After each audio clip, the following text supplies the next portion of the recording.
So Nani గారితో మీరు movie తీస్తే ఏ జానర్లో ప్లాన్ చేస్తారు సార్?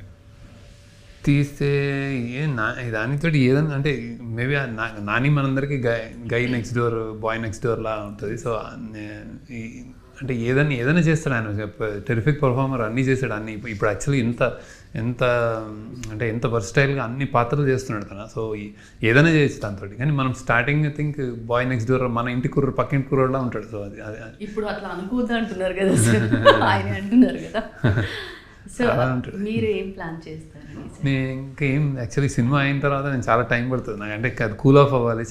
చాలా ప్రయాణం చేసాం, 2.5 yearsగా దీంతో ఉన్నాం. So we have to cool of అనమాట. ఈ సినిమా ఏంటి ఎలా ఉంటుంది ఆ ఎక్సైట్మెంట్లో ఉన్నా actually. So how that take how. So movie విషయానికి వస్తే ట్రైలర్ అయితే చాలా బాగుంది సార్. అంటే మనకి ఒక కొయ్యి మిల్గయాలో ఒక ఏలియన్ ఇలా వచ్చి దాక్కుని ఇలా చూస్తుంది కదా సార్, ఆ సీన్లో ఒక సీన్లో ఇక్కడ సేమ్ అలాంటి ఆ సీన్ కనపడింది. సో మనకి చూసే ఆడియన్స్ కూడా క్యూరియాసిటీ ఎక్కువ ఉంటుంది, ఎవరు అంటే సరిగా కనిపడినట్టు అనిపించింది. కళ్ళతో చేసాడు యాక్షన్, మంచి షాట్ అది కూడా, అది చాలా బాగుండింది సార్.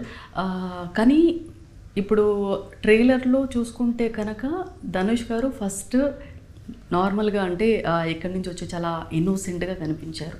తర్వాత ఆయనకైనే ఇదయ్యారు, ఒక ప్రపంచం ఉంది అంటే మాకు ఎలాంటి ప్రపంచాన్ని చూపించబోతున్నారు సార్?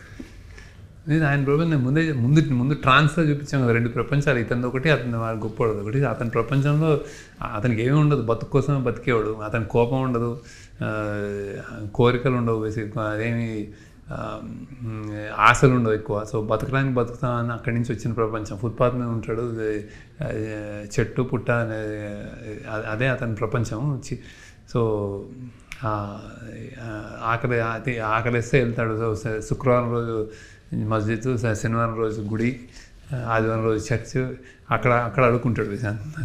సో అలాంటి క్యారెక్టర్ అది. సో అదే ప్రపంచం. ఆ ప్రపంచంలో ఏం జరిగింది, ఒక పెద్ద అత్యంత ధనవంతుడు, ప్రపంచంలోకి వెళ్ళే ధనవంతుడితో వర్సెస్ ఇతనికి ఏం జరిగింది అనేది కథ.